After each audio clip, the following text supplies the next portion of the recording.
สบายดีท่านผู้ชมมื้อนี้พาท่านมาเที่ยว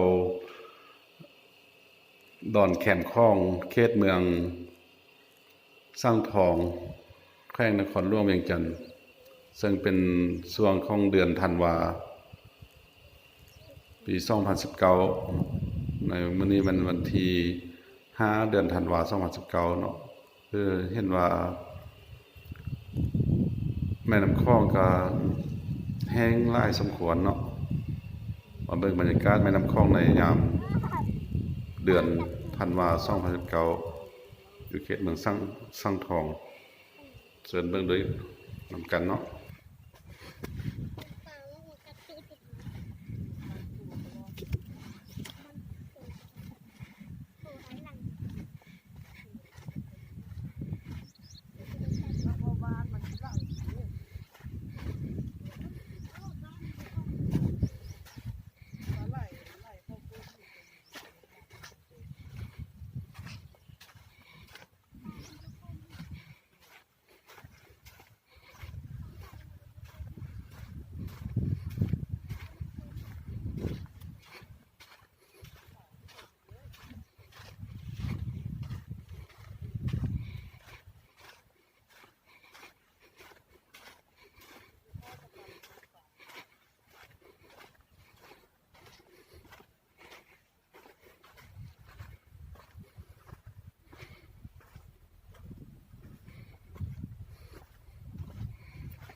คือถ่ายแล้ว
โอ้ยเป็นห่างติด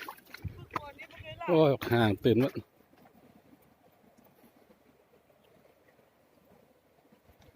น้องเลยสิ